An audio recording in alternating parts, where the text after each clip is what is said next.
Welcome to ArtTalk. I'm your host, Laura Womack, and with me is executive producer Jen McHugh. Happy Sunday, everyone. Artist Frank Hyder is joining us today. He's done everything from painting to sculpture, murals to performance art. He's known for his mysterious but friendly inflatable heads that have entranced viewers in public spaces around the world. We'll talk about the Janis Project inflatables with Frank, some of his other work, and his recent experience as part of the massive Festival of Arts festivals that's grown up around Art Basel in Miami. Frank has participated in more than 200 exhibitions, including 100 solo shows throughout the Americas, Asia, and Europe. His work is in the collections of the Philadelphia Museum of Art, Michener Museum, the Michener Art Museum, as well as several international museums and the Library of Congress. He was past chair of the Fine Arts Department at Moore College and on the faculty of the University of Pennsylvania's Graduate School of Fine Arts. He has a BFA from Maryland Institute College of Art and an MFA from the University of Pennsylvania. His resume goes on. And of course, he was a sculpture juror for the 92nd Phillips Mill Art Show. We have lots of questions for Frank, and he has lots to say, so we'll get right to it. Welcome to Art Talk, Frank Hyder. Thank you very much. And I hope I can be of some use. All right. Well, it's always interesting talking to you. Frank, tell us a little bit. You just before we take a tour of the room you're in, you just finished exhibiting in Miami during Art Basel. I gather it went well. Tell us about it. Well, Art Basel is actually one of the reasons that I moved to Miami from Philadelphia. There is no event like Art Basel anywhere in the United States. Literally, there's no event anywhere in the world quite like it.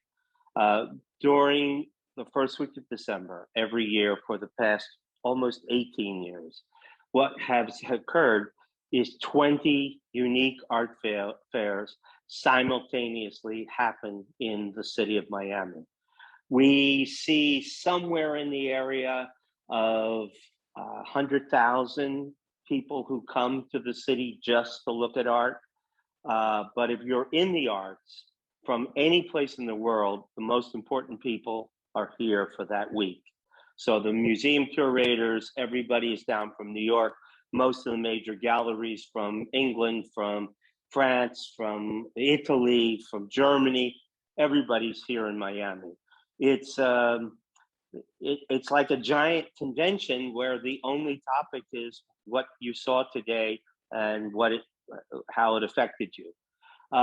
Anywhere you go, all week long, all you see is people moving to and fro from the different fairs, or objects of art being moved around on trucks. There are enormous public displays set up by hotels and by the city. And the neighborhood where I'm standing right now, which is called Wynwood, literally gets closed at night to traffic because there are tens of thousands of people on the street. And they, on the corner next to my building, which is actually next to my building, they set up a giant stage, and there's bands playing until 3:30 in the morning. And there's so much light outside, it looks like broad daylight. Every single wall on every building has murals on it. And it's not like in Philadelphia where it's regulated and you know what your image is. In the last 2.5 weeks, almost every wall has been repainted. People travel from Brazil, from Romania, from all over the world just to make a painting during that week. They know it's only going to last a year and something else will cover it next year. But the energy is remarkable, and it really is rewarding to realize that somebody somewhere really cares about painting, about making sculpture, about talking about art, about looking at art, and hopefully buying art. During Art Basel, somewhere in the area of $600 million worth of art will be sold. I'm not going to get most of that money. That goes to other people. But there was no Basel last year. So this year there was an enormous amount of speculation. Would it take place? Would it happen? Would people come? And would it work? I can tell you that in the 4 days that I was exhibiting, I know that we saw more than 30,000 people. And fortunately, to do this, it's not like any kind of fair or anything you've ever seen.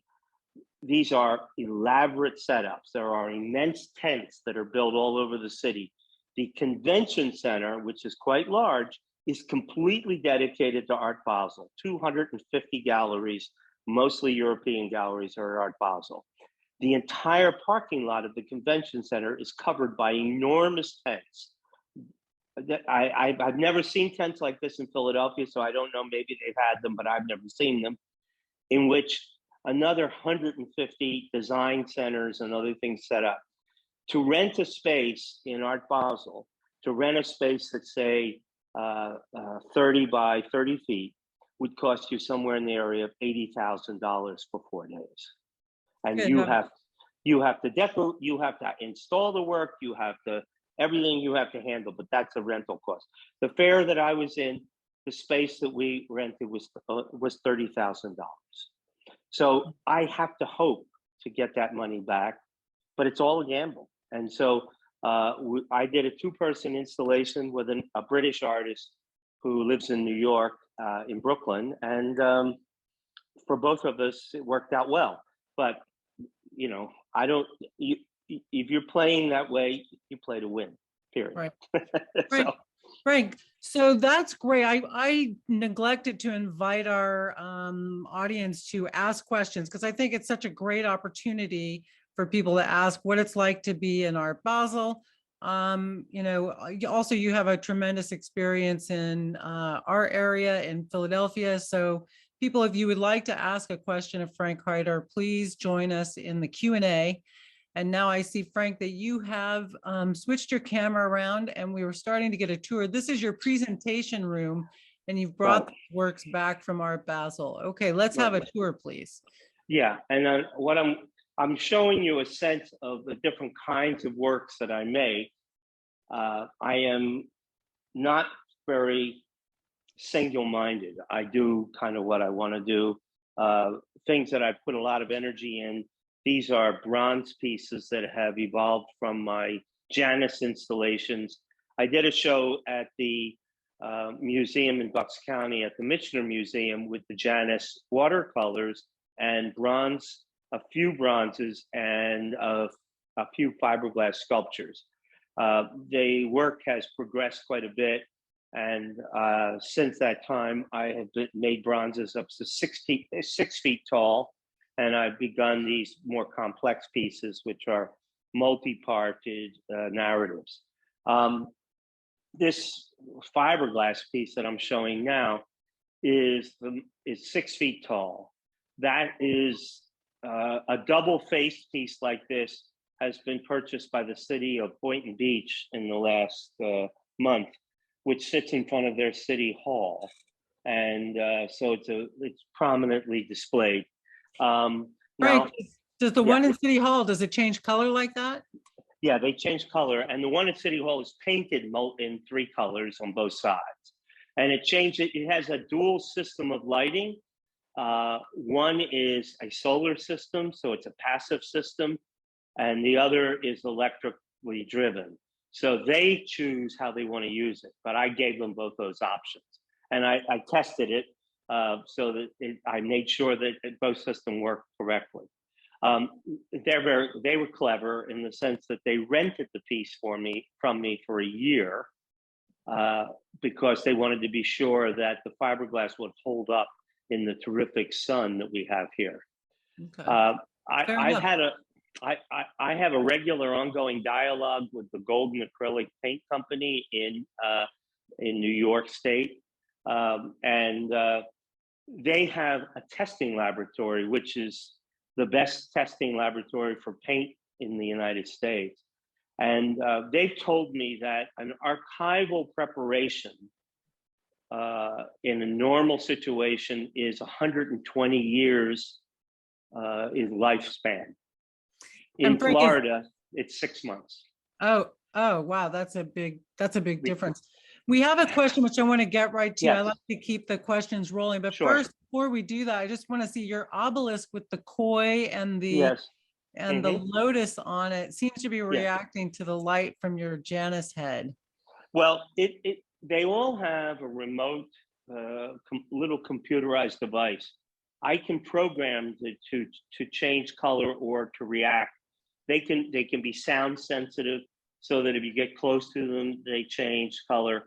They can be pretty complicated.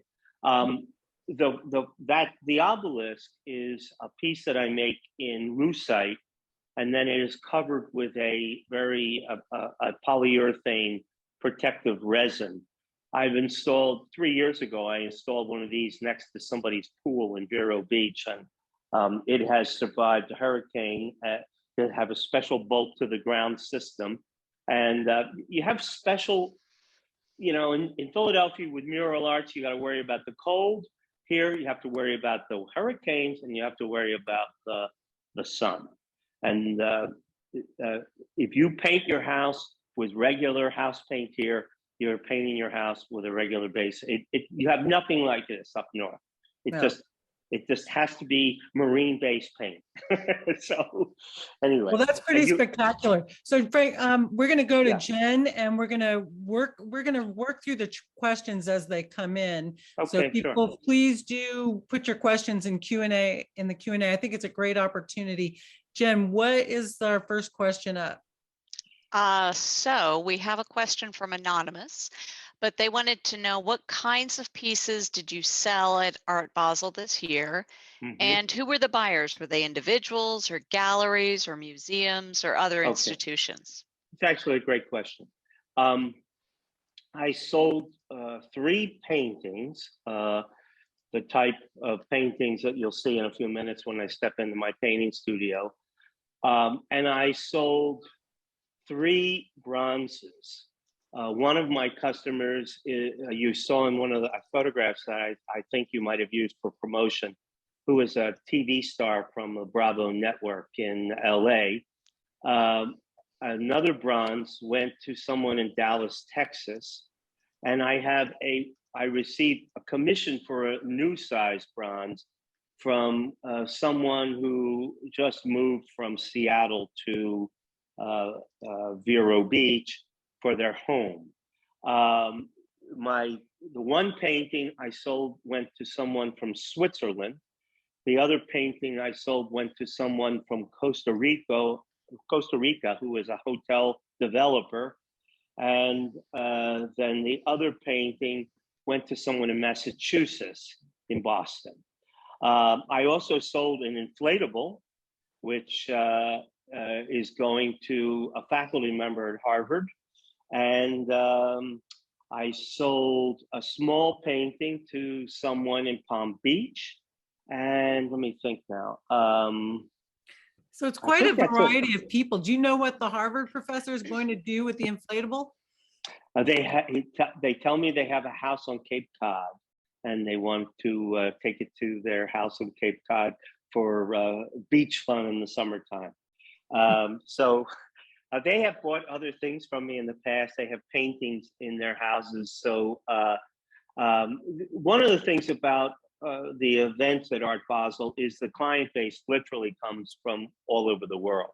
You're really dealing with people from everywhere. It's not down the road. A little bit of it can be down the road. I did sell a fiberglass piece to a man who is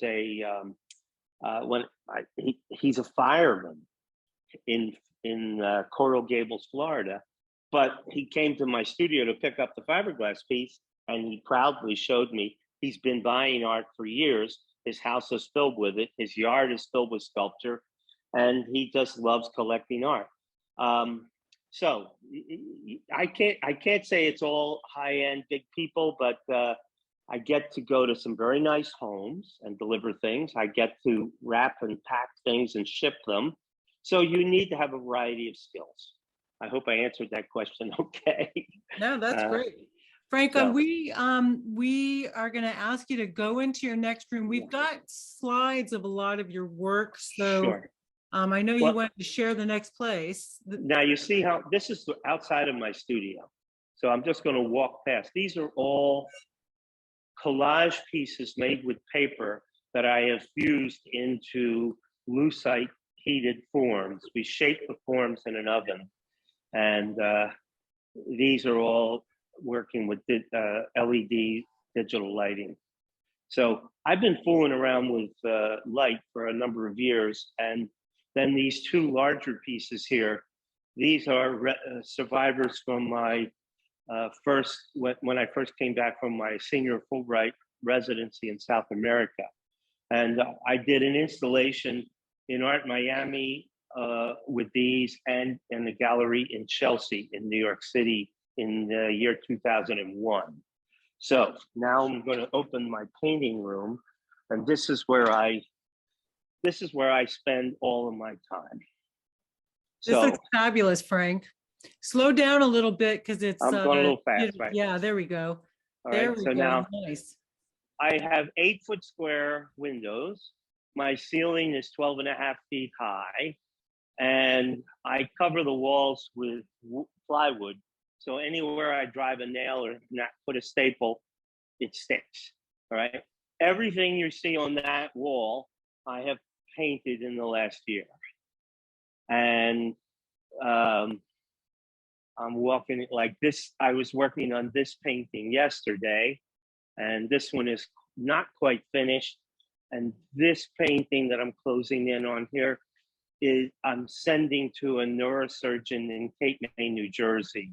Slow down a little bit with the camera. Yeah. Yeah. And also, I'm going to interrupt real quickly. I think we have a comment for you. Jen, Yes. what have we got?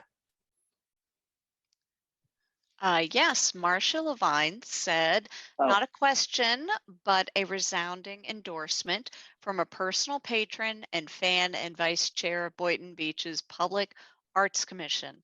We just purchased a large-scale fiberglass Janis for the city of Boynton Beach, where Frank exhibited during our Kinetic Arts Symposium this past March. We are so exciting. Yeah. Thank you, Marcia. Thanks, Marcia. Thank you. Yeah. Yeah. Sorry. Go ahead, Frank. No. She's a very nice person and a big fan. So it's nice to have that in the world. Well, that's great. And actually, that causes me to skip ahead a little bit to the public aspect of your art. I think is so exciting because, it's such a great thing as you're walking along somewhere. Maybe your head is on your next appointment or involved in, the details of your life, and to be taken up short by public art. I can see the effect that these Janis inflatables would have. So it must be not.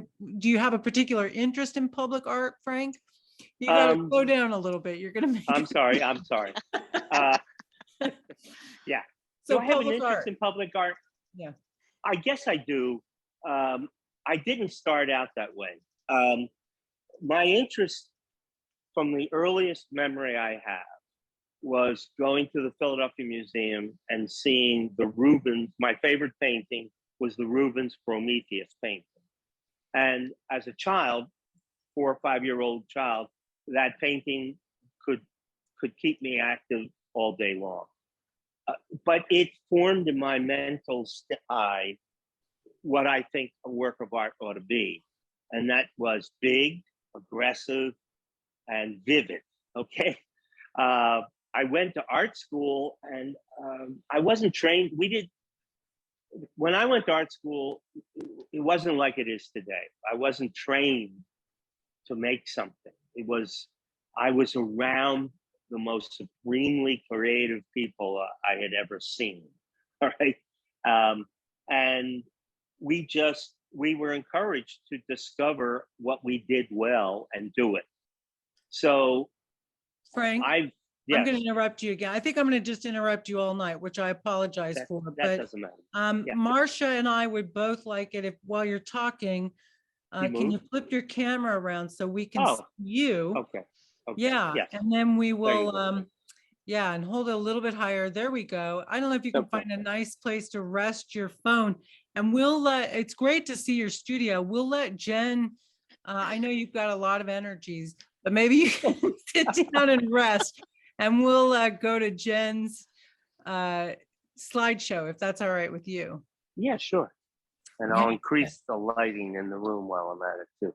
All right, Yes. good. So anyway, what I was going to say is that I discovered in art school that well, Alex Katz said this to me when I studied with him.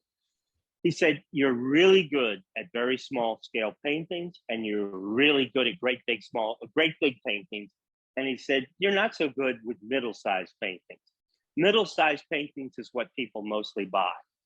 I've spent an awful lot of time trying to get better at middle-sized paintings because to make a living, you have to be able to fit them in people's homes.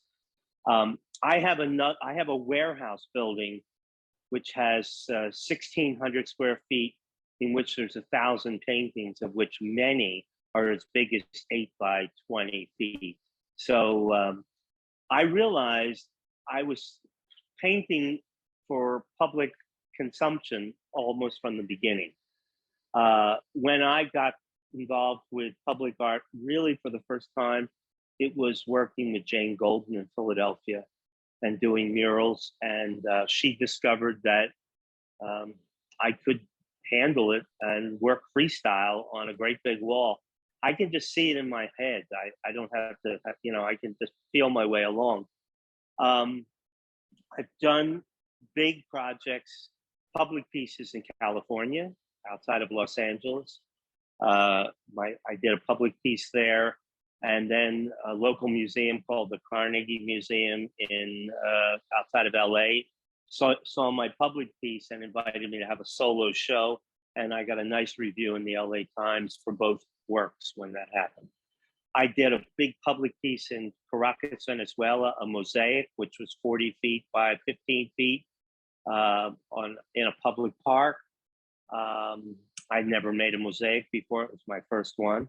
I like to start out small when I get something new.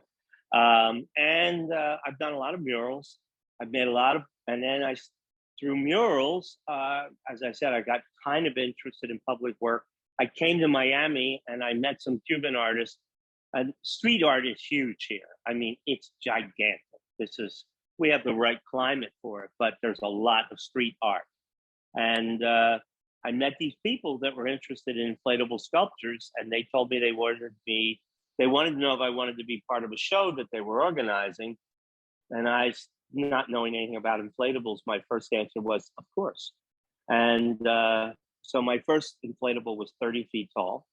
And when it was finished, it appeared in the Miami Herald on the front page the opening morning of Art Basel in Miami. So I sort of had everybody's. There was a lot of jealous people that morning because my big inflatable made the newspaper that way.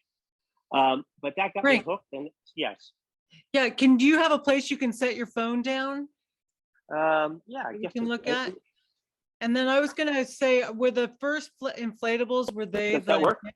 That's great. That's terrific. Thank you. Were the, are you moving? Okay. You look a little frozen. Well, we knew it was going to be an adventure, Frank, and we love it. Are you there?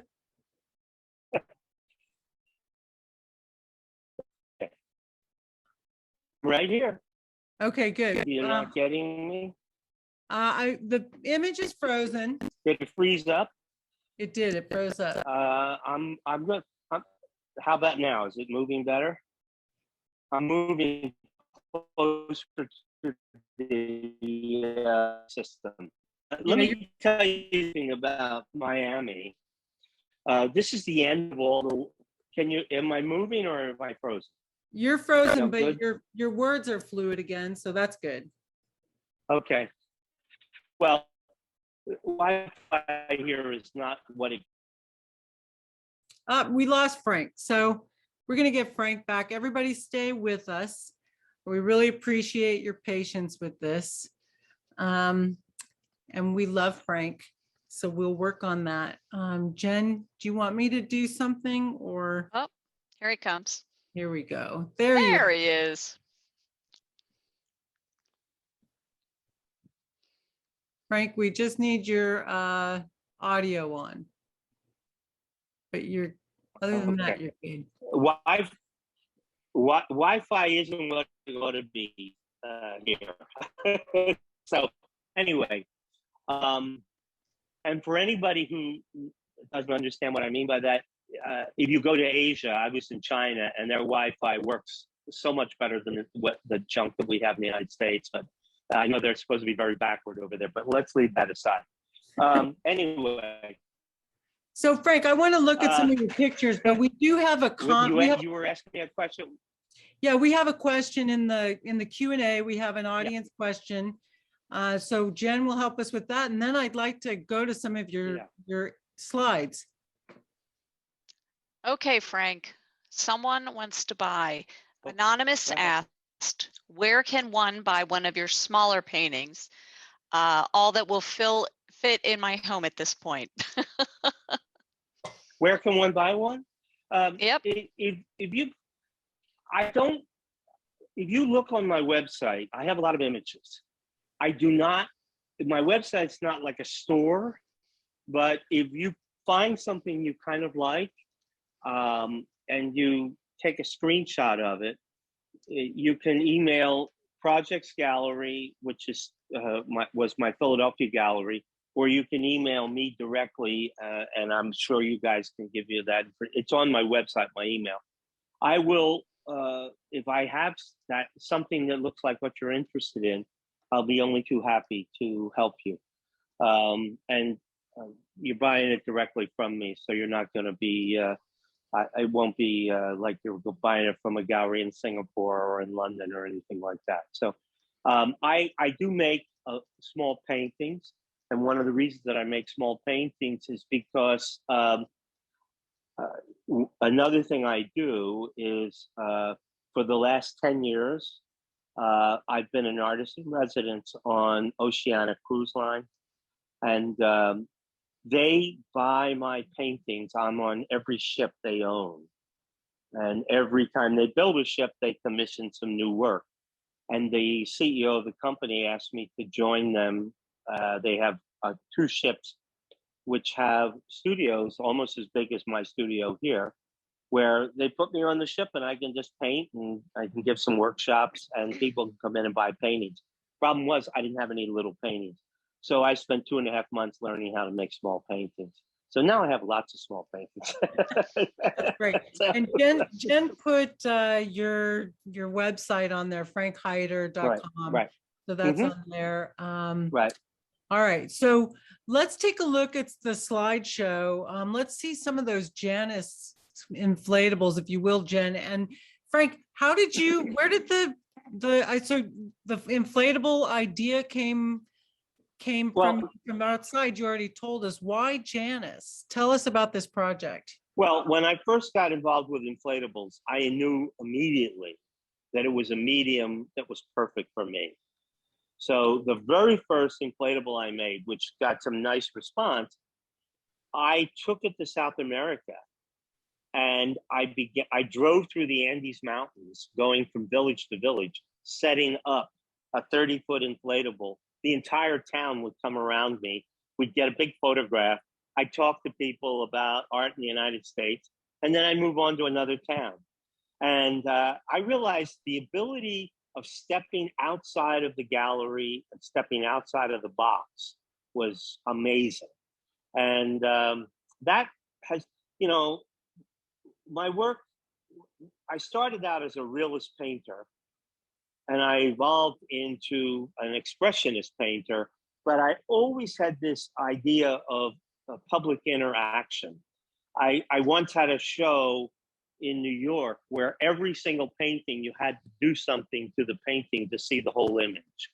And people were reluctant to touch them, but by the last painting, there were 27 paintings in the show. The last painting, I made it so it didn't change. It looked like it should, but it wouldn't change. So people were trying to pull it off the wall to see what was wrong with it after all the other 26 had changed.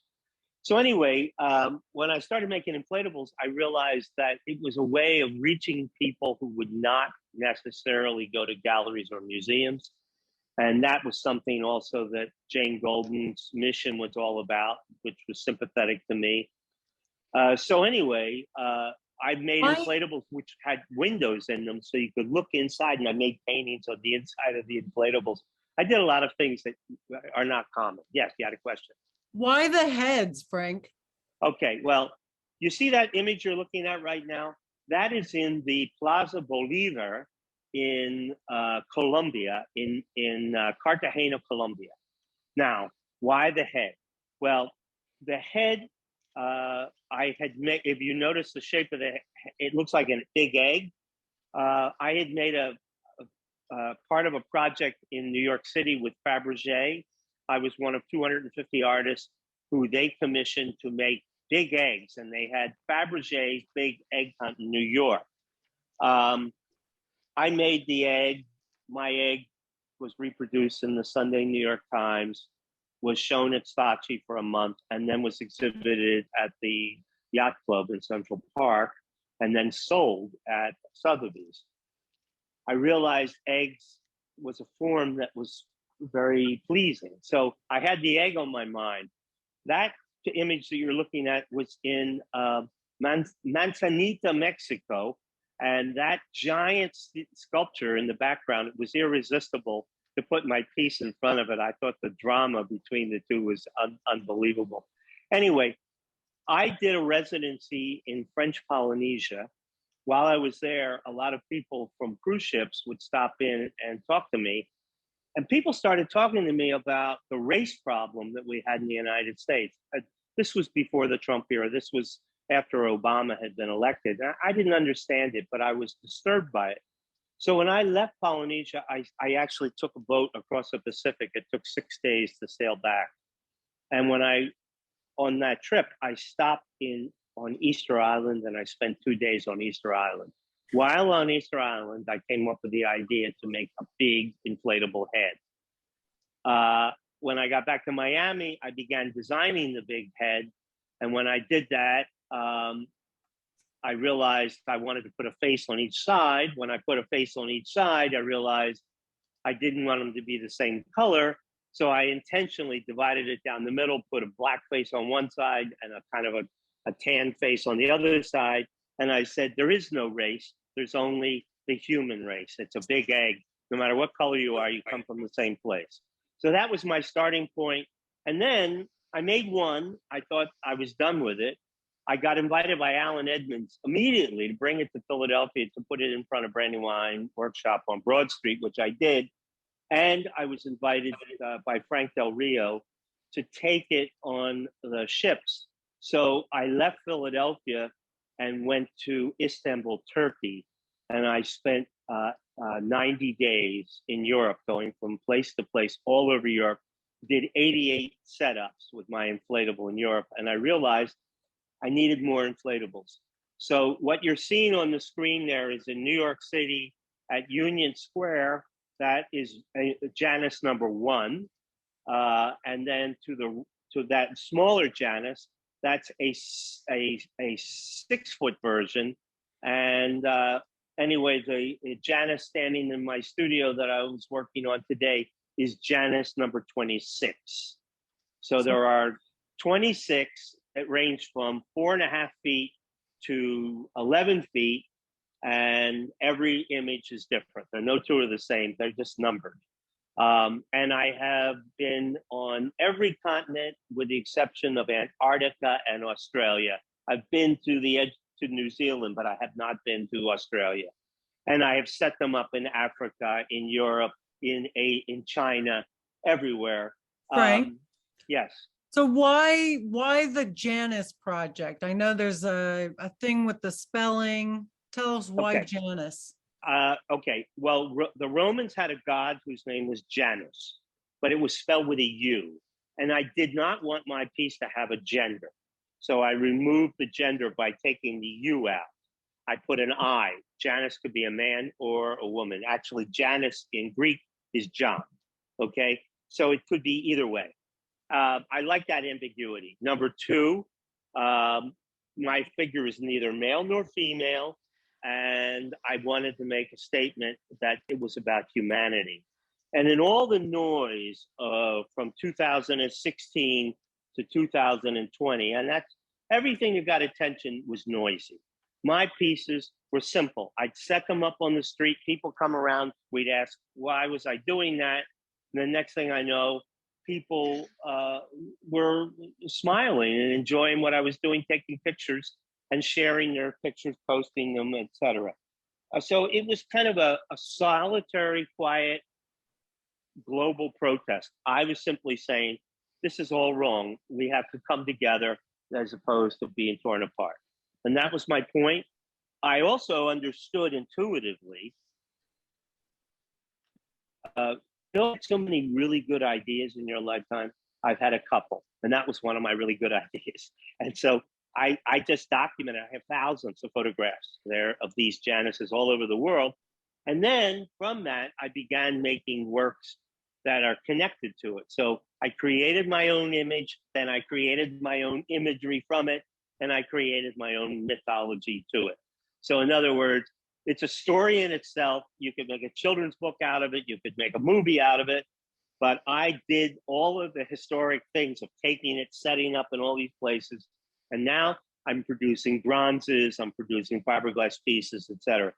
Right. Most of these pictures you see, I did without permission. I had to talk my way into it or talk my way out of the police handcuffs that were coming Frank, with it. We've got a question about that. I love seeing these pictures. We've got a question about the permission. Jen, you want to share that with us?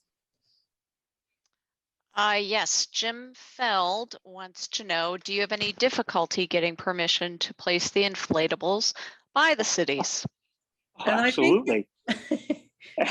Let me tell you, I've had some good times. The city of Chicago invited me to do an entire block with Janis for one day, and I didn't have any issues. I was on the top of a 25-story building. I was in alleyways. I was out on the street. I was all over the place. No problem. That because they gave me the go ahead. I was in St. Petersburg, Russia. And frankly, I was quite afraid that I might not get out of Russia because the police were very aggressive. In Seville, Spain, the police just stood over me until I packed it up and moved on.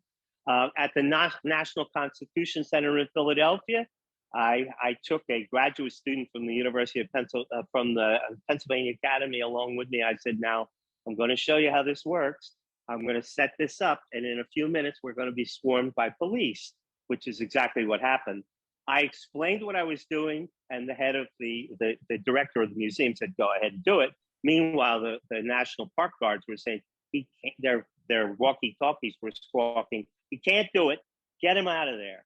And the guy turned his walkie-talkie off and let me do it. Anyway, I have had police, in Miami, I did it on the rooftop during Art Basel, and it cost $5,000 to get permits from the city of Miami. I had to have an architect make drawings, a licensed engineer estimate the material, and certification from the fire department that it would not explode and ignite. So $5,000 that cost. So usually I don't ask permission. Many years ago, when I was brand new faculty member at the Moore College of Art, there was a guy who was the president of the school. His name was Ed McGuire, and he taught me a piece of wisdom that I've never forgotten. He said, it's easier to ask for forgiveness than to ask for permission. So I go with that as my rule of thumb. It means that my appearances are short-lived. Yes, ma'am. Well, you sent us some great pictures of the foundry. You mentioned that you're doing bronzes now. Let's take a quick look through those bronzes, and I want to cover some of your other work as well. Yeah, that's fine. Great. So let's see. We're get those up. We've got a white screen right now, or I do. Yeah, I don't. Yeah, here we go. Okay. All right. Here in Miami, we have a collection of artisans that's really unbelievable. There are 2 world-class foundries. So you could go to either foundry and watch boteros being made, or pieces from the Spanish master Manolo Valdez, or Cuban masters, or just artists like me who are making pieces. So the process here in Miami, there are 2 really first-class foundries. We also, I have my molds made in there's a French family that have been making molds for centuries. Olivier, who is the mold maker who I work with, he makes all my molds. His father was the mold maker for the Spanish master Miro.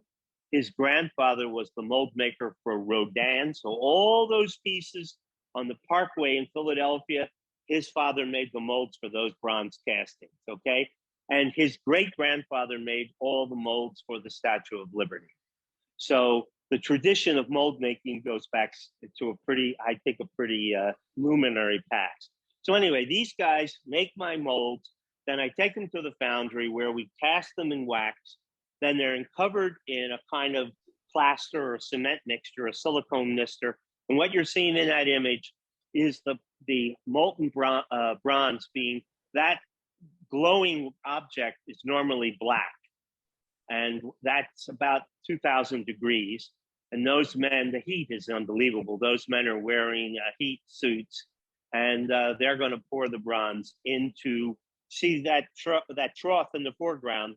In that trough, it's filled with sand, and in the sand, those things sticking up are the plaster shells that hold the wax.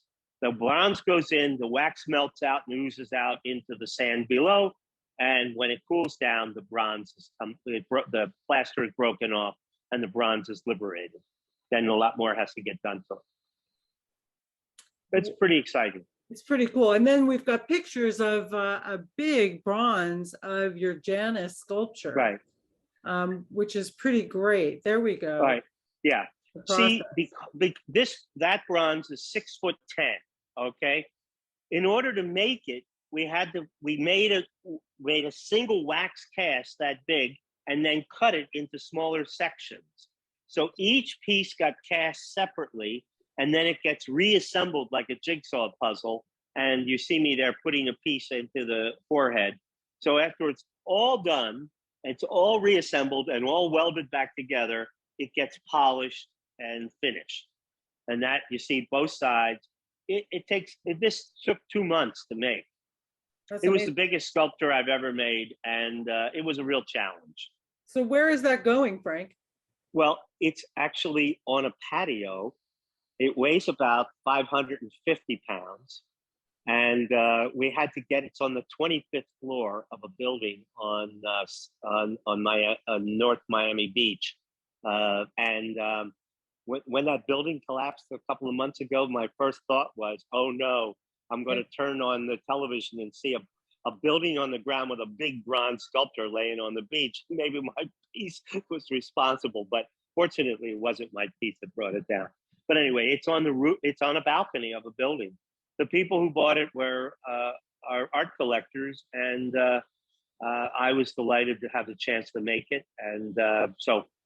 It was a challenge too. Yeah. So Jen had just got an image up of the a painting that you did of the Janis in a boat, and now you're making boats, and this is being carried across water. Tell us a little bit about you said you're making a world and mythology. What is this ocean? Well, if you go back to that image that she had of the water, that one was a recent watercolor, and there you go. That's a pandemic painting, and what I was feeling, first of all, during the pandemic, my world is very boring. I see no one all day long. I'm in this room all by myself all the time. So it's not that different. But during the pandemic, I think the general feeling was isolation. Because I was a traveler, taking these sculptures and setting them up in different places. And I visited the Viking boat yards in Copenhagen, where they were actually remaking Viking boats in the same way as they made them in 900 AD. I just adapted. Since I was traveling via Norwegian cruise line ships, I changed the ship to a simpler version. And I created a series of images of Janis floating on the ocean with some boatmen searching for a destination, almost lost at sea, out at sea. And so all of these are what I call my pandemic paintings. And there's a lot of them. I think it was a powerful, for me, the whole experience was a powerful experience. I felt gifted to be alive at a time when the entire world was stopped. The street was quiet. The streets were empty. There was no one anywhere. And my paintings seemed to make sense to me this way more than they had any other time. Right. And so now you're making boats. So you have, and what's, Jen, if we could see the pictures of the boats that he's making, what is the material that you're making them out of? Well, I've made boats actually for a long time. But when I was living in South America in the rainforest, I began making boats out of bamboo and wrapping them with leaves encased in acrylic paper. And that evolved. So what you're seeing there, that boat is 11 feet long, and it's made out of hundreds and hundreds of willow sticks. And I buy the sticks from people who make settings for fancy lobbies, etc. And they sell bundles of sticks. So I buy bundles of sticks and then I use them in another way. So I glue them all together, and it took me 2 weeks to build that form, working all day long, every day. It sounds easier than it looks. So anyway, but I think the result, it's not a boat that floats. It's designed to be a spiritual boat, and it's designed to see how the light is in the form at the passenger. And so I call them soul canoes, in the sense that they're maybe the final journey, they carry the light of reason to another destination. But I've enjoyed making them, and then I stand some up now, and they're more like sculptures in the room. And I work in such a kind of labyrinthian way. I don't move across the. I have no idea when I start what it's going to look like when I finish. I don't work from any photography. Everything is based on just what's in front of me. And the joy of discovery is the whole point of the whole piece. So that's how it goes for me. So I've made, in the last 4 months, I've probably made about 12 of these forms. Each time I make one, they're a little different than the time before. I keep learning new things as I go and changing my process and my techniques. So you have quite a water theme in your work, Frank. We're looking in the background, there are your koi too, and maybe Jen can find for us those pictures. Well, water is very important to me. Ever since I was a child, I love. I'm from the Delaware Valley, the Jersey Shore, whatever, the mythic beach of whether it's Love Ladies or Wildwood or whatever. The meaning of life itself comes from light and water and air. And so I work with inflatables, I work with watercolors, and I make images of things in water. And my big concern in anything I paint is always color and light. And so my real interest is the color. I love fish just fine. I raised koi in my yard in Philadelphia for 25 years, but I'm not interested in them as fish per se. That's not Tommy the fish and Billy the fish or anything like that. These are shapes. If you look, the shape of those fish, it's the same shape as the canoes, the same shape of the leaf. There's a thematic hole there. It's not obvious, but it's clearly there. Well, I think your audience is getting it. Jen, we have a question about the koi for Frank. Yeah. Yes, Frank. We had Anonymous ask, is the use of koi in your work symbolic? Well, a little bit. The koi fish is a special fish in the history of Asian art. And when I was a art student at the Maryland Institute, my last year of school, I was compelled to take a course called The Art of China. It was one of the most difficult academic courses they offered. And it worked in the following. The teacher gave us a book that had 500 pages. It was a very big book and it was very expensive. And he said, you're not going to buy this book because you don't want to buy this book, but you have to buy this book. And the reason is, you're art students. I expect a drawing from every page in that book to be submitted on a 3x5-inch index card at the end of the semester. Anyway, every class, he showed 30 slides and he expected drawings of every one of those slides in our notes at the end of the semester. That sort of forced me to learn something that I didn't know I wanted to learn. At the end of the semester, I learned more about art in that class than any course I had ever taken before. And koi in Asian art are considered a sacred fish. One of the reasons is that that fish in captivity can live 250 years. So a grandfather could have fed the same fish that a small boy is feeding. That connects them through time. The Chinese philosophers' argument is this fish doesn't resemble each other. They're all diverse in their pattern, and yet they harmonize. They live together. They don't fight. They're not aggressive. And if they're in a small pond, they stay small. If they're in a big pond, they get big.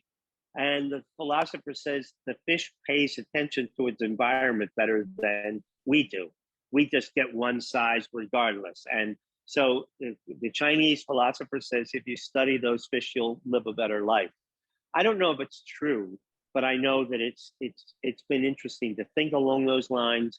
And I can tell you that my paintings have been very popular in Asia. There's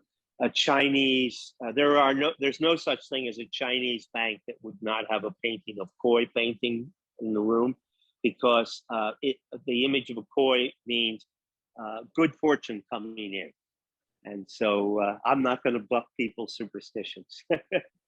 Anyway, I don't paint them because they sell. I paint them because I like painting them. For me, they don't look like fish until the last couple of days. Up until then, they're just abstractions, and I'm moving color and shape around and having a good time. So Frank, why do you think that your works are so internationally popular? I find that interesting that your appeal is so broad.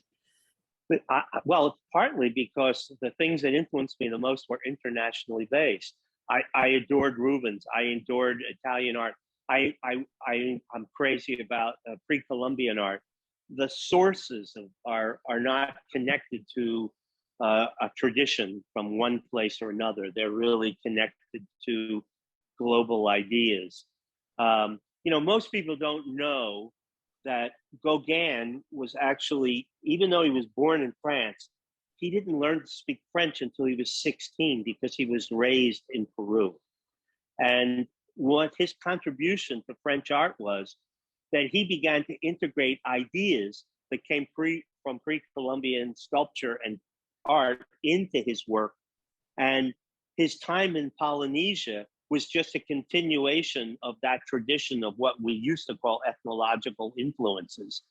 When Picasso saw Gauguin's work for the first time, he was so overwhelmed that he changed his first name to Paul for 6 months in honor of such a great artist. And the mythology is that Picasso learned it from African art. The truth is, it was South American and Polynesian art that was his first influence. And lastly, the idea, if you look at French sculpture before Gauguin, it looks one way.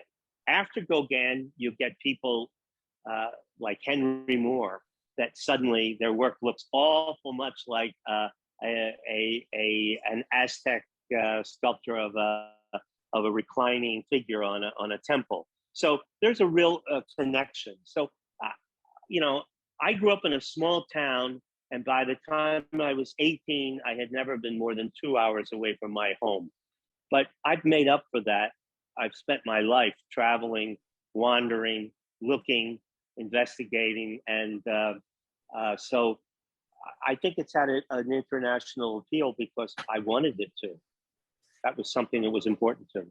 And before we go, Yeah. Frank, I'd love you to connect that back. You said something in one of our previous conversations about how in an art colony like ours here in Bucks County and north of Philadelphia, that Yeah. we're so influenced by what we see around us. And, you know, how does an artist deal with that influence, that local influence, and that stimulation that comes from being part of an art colony, but then not being limited by it?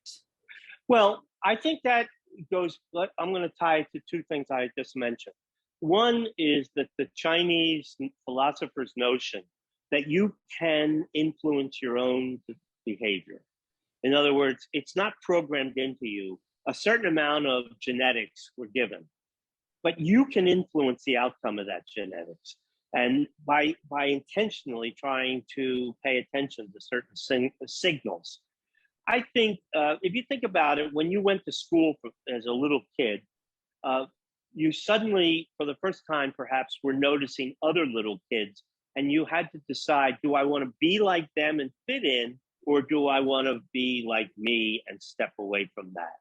Most kids make that decision to try to blend in, and we call that socialization. Okay, and a kid who doesn't do that we call problematic or antisocial.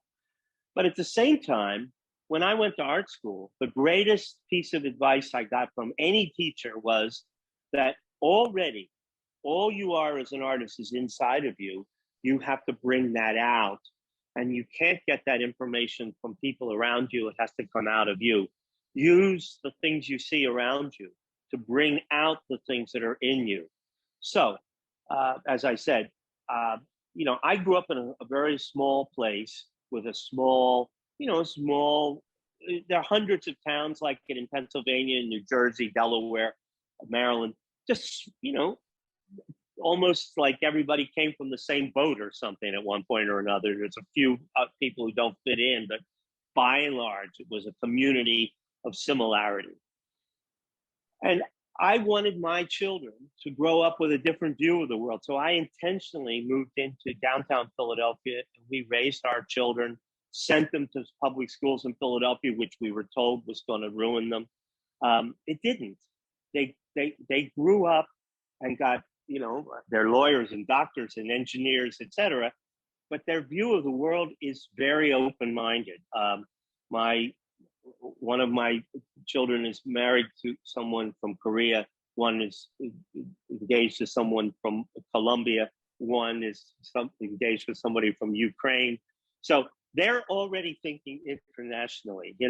I had a teacher in high school, a biology teacher, and he said, if you want your children to love the orchestra, you get tickets to the Philadelphia Orchestra and you go and you get used to that. If you want your children to be open-minded, you show them things that make them think in an open-minded way. There's a quote from Mark Twain, which says that travel is fatal to prejudice, narrow-mindedness, and bigotry. And that's a pretty good phrase. When you see that the world, I hear an awful lot of people right now doing a lot of complaining about the way things are. They just don't realize how bad things are in so many other places. I've been so many places where people didn't even have shoes, but they had smiles on their faces, and they were happy to spend the day doing whatever they were doing. We are fortunate. We live in the safest time in human history. We have just gone through a pandemic. If this had been ancient Rome, this would have gone on for 10 years, and we'd have millions and millions of dead people. But instead, we were able to pretty much get on top of it and get out in front of it. So I'm not pessimistic. I want to think in terms of the world as a community, not just in my little narrow sense of what that world is. And I want to be part of the world, not in the world as something else. Does that make sense?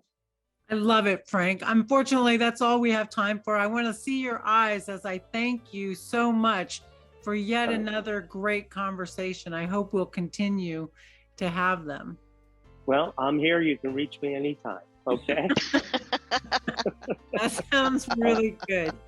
Frank Thank you so much. Hyder, Yeah. is our guest tonight. Thank you everyone for coming. I think that's inspirational, great message as we go into the winter to keep in mind Frank's optimism. Thank you again for joining us, Frank. Thank you. And thank you all for joining us. The ArtTalk crew is working on a video tour of Robert Beck's show at the Michener Museum. It's being edited now, and we'll post that on our website, phillipsmill.org, when it's ready. Jen McHugh is ArtTalk's executive producer, Jean Mahich and Dennis Riley, our content producer. For Phillips Mill Community Association, I'm Laura Womack. Happy holidays, everyone.